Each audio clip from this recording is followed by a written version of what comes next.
ដោយសារតែខ្ញុំដើរតាមផ្លូវមួយហ្នឹងខ្ញុំសង្កេតឃើញថាឆ្កែមាន់ទានៅក្នុងស្រុកភូមិហ្នឹងគឺមានសភាពស្គមស្គាំងខ្លាំងមែនទែនដូច្នេះហើយបានខ្ញុំសម្រេចចិត្តថាខ្ញុំចង់ទិញអង្ករដែលល្អចំនួន5គីឡូហើយនឹងសាច់គោអូស្ត្រាលីចំនួន3គីឡូទិញហ្នឹងគឺដើម្បីយកទៅឲ្យពួកគាត់ហូបtrời mà anh អូ ស្វាយម្ដងហៅមួយគ្មាននេះ បានជួបប្រជាជនហើយតាជំរាបសួរបងជំរាបសួរ បាទបង អត់ទៅបងខ្ញុំសុំរំខានពេលបងបន្តិចបានអត់ទេបង មិនវិញបង ខ្ញុំចង់សួរបងថាតើម្ដុំនេះ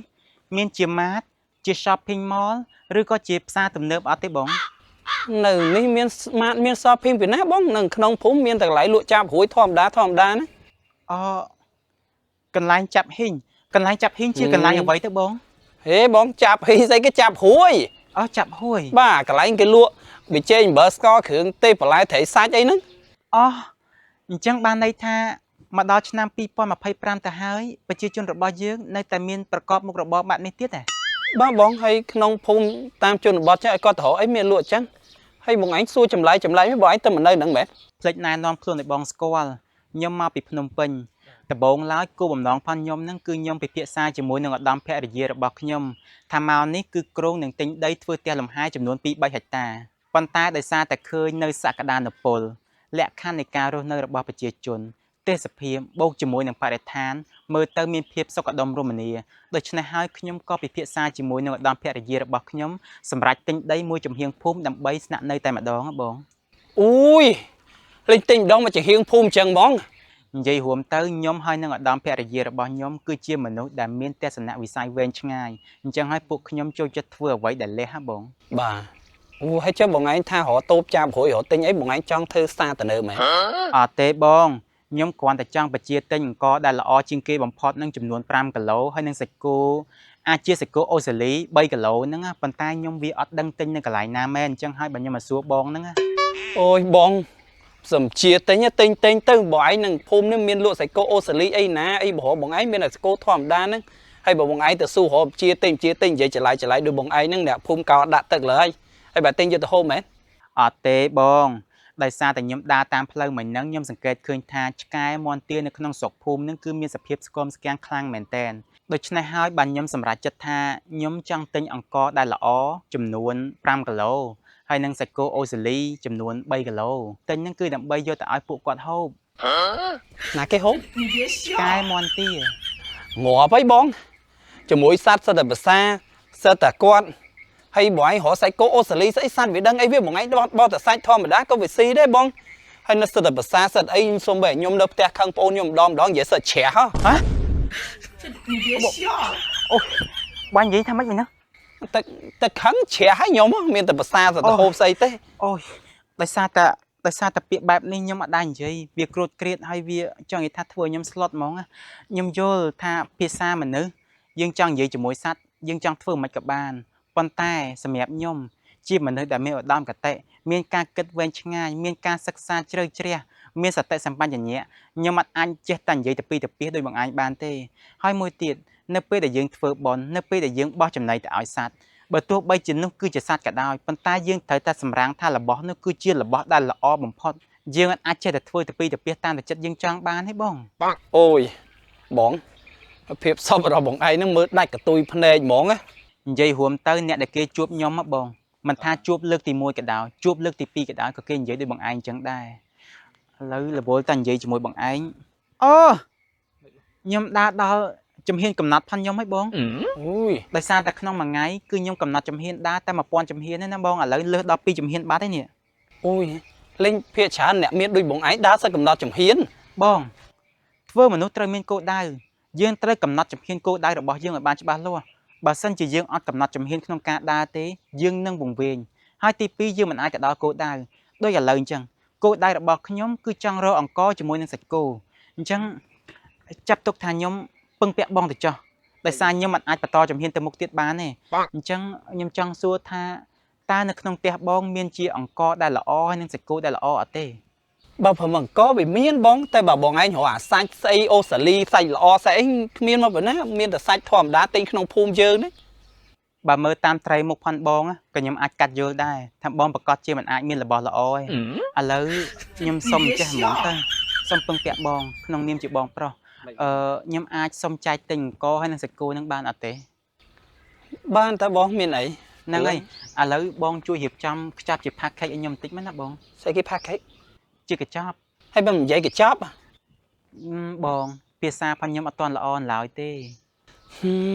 ឡូវបងនឹងសិនខ្ញុំទៅរៀបឲ្យ ហ្នឹងហើយ បាទ អរគុណច្រើនណាស់បង បាទ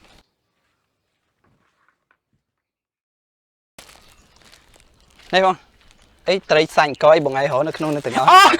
អូធ្ងន់បង ក5គីឡូសង់ អូ5គីឡូដោយសារតែខ្ញុំអត់ទម្លាប់រាល់ដងគឺមាន assistant សម្រាប់ជួយយួរអីវ៉ាន់អញ្ចឹងណាខ្ញុំអត់ដែលដឹងថាទម្ងន់5គីឡូហ្នឹងវាធ្ងន់ឬក៏ស្រាលទេ ហើយចាំមួយថ្ងៃសើដើម1000ចំហៀន1000ម៉ែត្រថាក5គីឡូធ្វើដូចធ្ងន់ចង់បាក់ដៃ ជួនកាលដើរហ្នឹងក៏មានម៉ាស៊ីនជំនួយដែរបងខ្ញុំមិននឹកស្មានថានៅតំបន់ស្រុកស្រែបែបនេះមានកញ្ចប់ package ស្អាតយ៉ាងនេះសោះអរគុណច្រើនណាស់បងអញ្ចឹងខ្ញុំសូមធ្វើការទូទាត់លុយឲ្យបងតែម្ដងណាបង បាទ នេះបង អីគេនឹងបង អានេះគឺជានាមប័ណ្ណ assistant សម្រាប់ធ្វើការទូទាត់លុយឲ្យបង ហើយខ្ញុំទៅបើកកំបាច់វិញ អត់មានអីពិបាកទេបងគ្រាន់តែតាក់ទងតាមលេខទូរស័ព្ទតាម email ហ្នឹងទៅ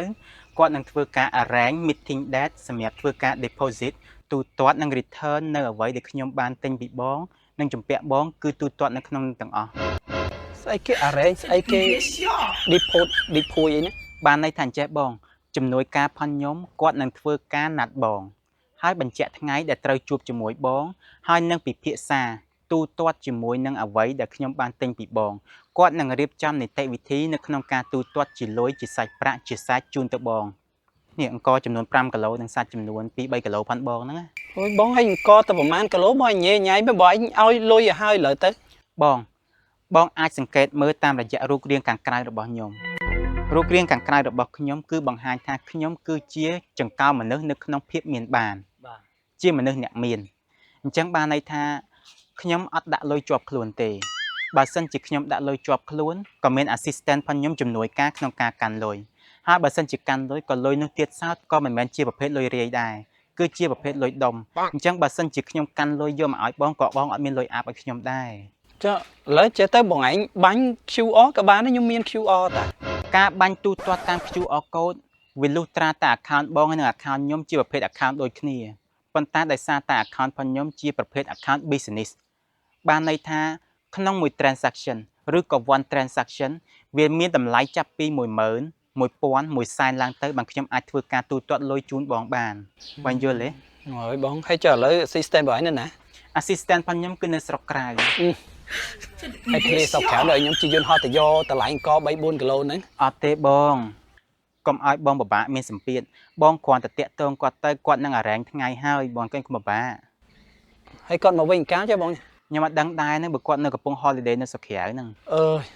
ឥឡូវញ៉ៃញ៉ៃហ៎បងទៅឥឡូវបងឯងយកទៅសិនណាចាំមើលបងឯងដើរកាន់ហ្នឹងឬក៏បងឯងនៅក្បែរហ្នឹងឃើញចាំសងលុយជាលុយខ្ញុំក្រៅឬក៏ឲ្យជាអង្គសាច់មកវិញក៏បានដែរបងតើ អូខេបងអញ្ចឹងឥឡូវអញ្ចេះចាត់ទុកថាអង្គហើយនឹងសាច់ទាំងអស់ហ្នឹងគឺខ្ញុំ loan ពីបងឯងចុះអញ្ចឹងចាំខ្ញុំចាត់ចែងឲ្យ assistant ទី2ផងខ្ញុំធ្វើការ return back all the stuff that I borrow from you អូខេ អីគេបងញ៉ៃញ៉ៃមែន ខ្ញុំនឹងចាត់ចែង assistant ទី2ឲ្យគេធ្វើការទូទាត់សងត្រឡប់មកវិញនៅអ្វីដែលខ្ញុំបានជពាក់បងហ៎បង ហើយមិនថាទិញមិនថាសងថាជពាក់ទៅបងនៅចាំបាច់អាឡុនអារែងអាស្អីញ៉ៃញ៉ៃ ដោយសារតែបងរស់នៅជាមួយនឹងភាពសាមញ្ញយូរពេកអញ្ចឹងហើយការអភិវឌ្ឍនៃការនិយាយស្ដីនិងការទូទាត់ផ្សេងៗគឺគេអភិវឌ្ឍទេបងអញ្ចឹងបងគួរតែរៀនទម្លាប់ខ្លួនឲ្យហើយណាបងឥឡូវអត់អីទេដោយសារតែបងមានទឹកចិត្តទៅហើយអញ្ចឹងខ្ញុំមានតែពាក្យថាអរគុណណាបងបាទអរគុណច្រើនមែនតើសម្រាប់ការសហការបងបាទអរគុណជម្រាបលាបង អញ្ចឹងបានថាអុយគេអ្នកមានដៃស្គរក្រចឹងមែនវិញសំដីគេឡើងព្រោះអតចរិតគេក៏ល្អទាំងអស់ហ្មងណាព្រះអង្គហើយគ្រាន់តែលុយសតមានអ្នកកាន់ជំនួស